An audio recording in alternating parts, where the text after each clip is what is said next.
Voy a definir dos conceptos y hablar de su etimología, pero me voy a centrar en un recorrido histórico, artístico, mejor dicho, desde la Edad Media, es decir, desde la Edad Media pasando por la Edad Moderna hasta la contemporánea, con ejemplos, la gran mayoría en Italia, aunque hay dos de ellos flamencos y dos, bueno, tres, una mujer, en el ámbito de lo que fue, bueno, Yugoslavia, aunque bueno, en realidad la mujer fue esloveno, paraguaya y un escritor que fue serbio del siglo XIX y bueno, que también tuvo un papel predominante a principios del siglo XX en Serbia, porque Serbia, por cierto, también existía antes de convertirse en Yugoslavia después de la Guerra Fría, aunque se convirtió antes, mejor dicho, en el reino que se denominó el reino de Yugoslavia y luego bueno, pues, el desastre de la guerra que se produjo en la década de los 90 con la fragmentación de los diversos territorios de lo que fue en su momento Yugoslavia, que luego, bueno, pues, como explicaba, y lo comento yo siendo historiador,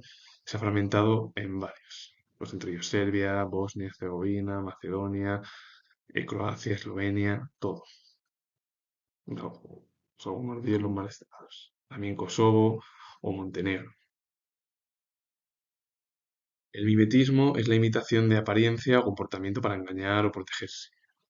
Su etimología viene del griego mimetos, que es imitado, y el sufijo de la raíz mimesis, que es imitación. En realidad, el mimetismo en realidad es como comportarse en una apariencia de la que no es la persona, por ejemplo. Intentar engañar, protegerse a sí mismo. El sectarismo es el fanatismo e intransigencia en la defensa de una idea. Bueno, viene de la palabra sectario, implicando exclusión y dogmatismo. Que viene en latín secta, partido, que puede ser bueno, pues también la escuela, o una facción, y luego de sec, que es seguir, y deriva al final del adjetivo sectario, que es partidario de una secta, y el sectarismo es como una corriente en la cual, bueno, pues se lleva a cabo lo que se dice, por ejemplo, pues, el líder de una secta, que eso es muy peligroso, que sí está relacionado con el dogmatismo, el fanatismo, es decir, todo el ámbito que está relacionado con la política, con la religión y con los postulados de cada persona, que se radicalizan, por ejemplo, en el sectarismo. El primer ejemplo pertenece al ámbito medieval italiano, Arnolfo di Cambio, que fue arquitecto y escultor italiano.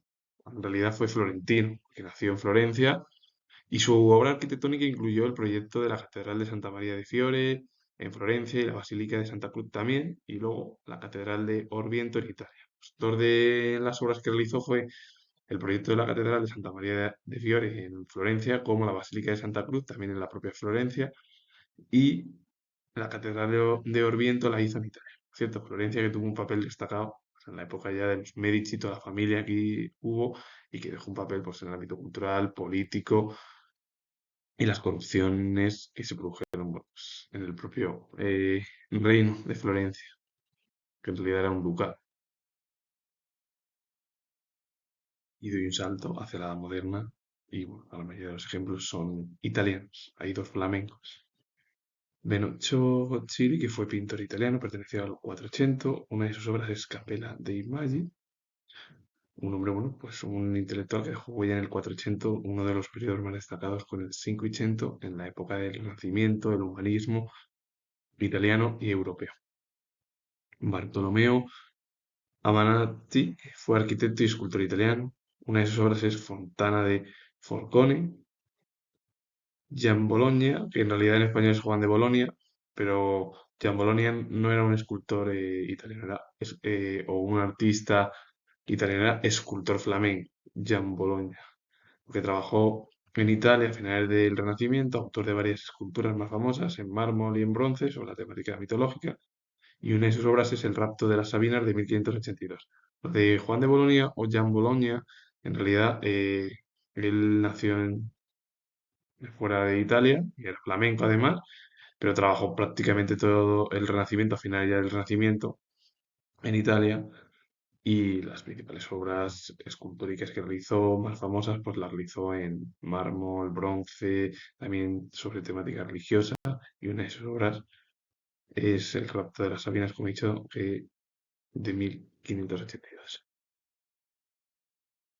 Leonardo Buontalenti fue arquitecto, escultor y pintor italiano. En Toscana, en realidad, sería arquitecto, escultor y pintor toscano, porque nació allí, aprendió a pintar con Vasari los artistas, bueno, Vasari en realidad, aparte de ser artista, pintor, él fue teórico, el propio Giorgio Vasari. Entró al servicio de los Medici cuando era joven y siguió con ellos el resto de su vida. Viajó a España en 1562 y una de las obras es Jardín de Boboli. Y bueno, pues hablar de Bernardo Talenti es hablar, bueno, pues de unos pintores más destacados en Toscana, en Italia, pero claro, él aprendió a pintar gracias a Vasari y luego bueno, pues, realizó su trabajo, su vida laboral al servicio de los Medici, una de las familias más ricas y poderosas del momento en la Italia, bueno, sí, en la Italia del Renacimiento o en Italia en la Edad Moderna. Girolamo Fora Bosco fue pintor italiano, perteneció al periodo del Barroco, activo en Padua y en su ciudad natal, en Venecia, donde se inscribió en la Fraglia dei Pittori Veneziana o Veneciana entre 1664 y 1669 y además pagó impuestos en Venecia entre 1140 y 1144. Él era veneciano, pero prácticamente desarrolló su vida en Padua, en Venecia, y en Venecia es donde entró pues al final en un lugar de pintura, en la Fraglia dei Pittori Veneciana, estuvo durante 5 años y durante 4 años pagó impuestos donde había nacido, en Venecia.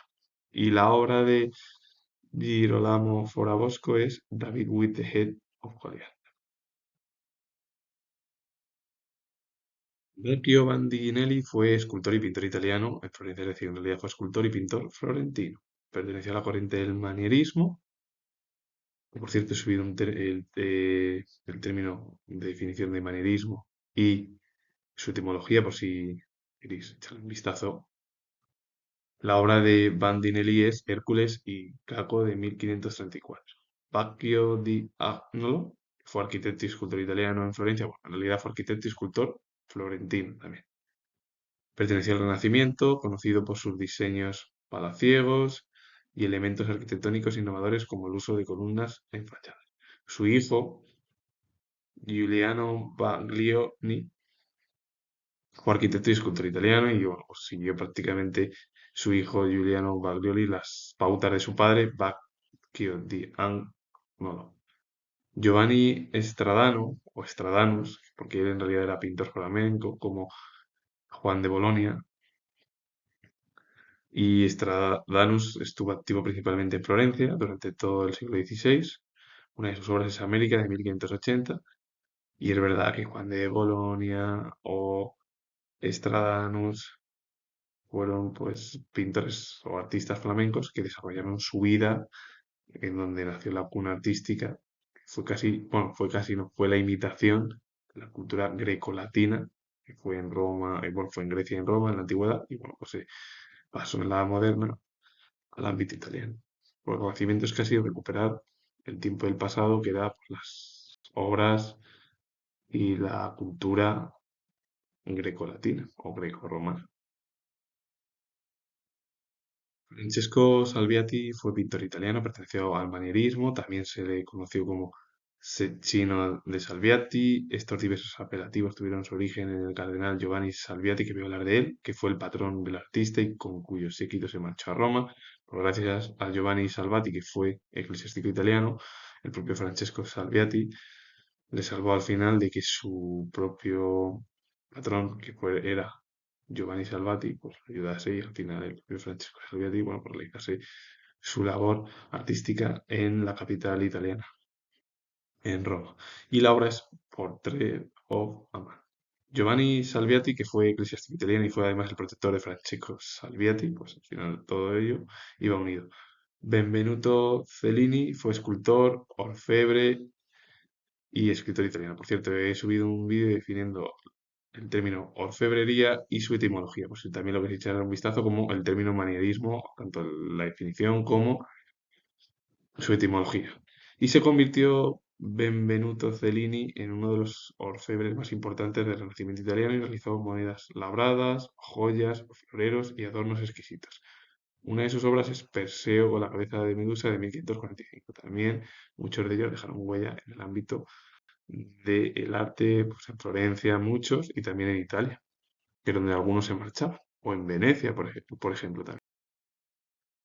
Y a partir de ahí ya, la unificación en 1871 de Italia, Giovanni Strazza fue escultor italiano, aunque él no prácticamente solo vivió 4 años de la unificación de su país, porque en el ámbito, bueno, en donde cuando nació Italia era, como Alemania, diversos estados, hasta que se unieron en lo que hoy en día conocemos como Italia o Alemania a través de las unificaciones que se produjeron durante el periodo de las revoluciones europeas y del liberalismo y también las digregaciones o fragmentaciones de los países, que se produjo todo en la primera mitad del siglo XIX y debido también a la influencia del romanticismo como el ámbito artístico del momento. Que luego vino ya el realismo y todo ello.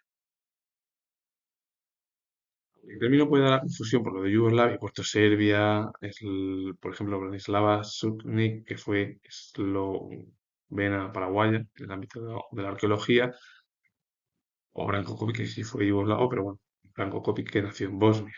Y Bosnia también existía en su momento, aunque bueno, en 1908 fue invadida por parte del Imperio Austrohúngaro y provocó, bueno, pues al luego también el control por parte del Imperio Austrohúngaro.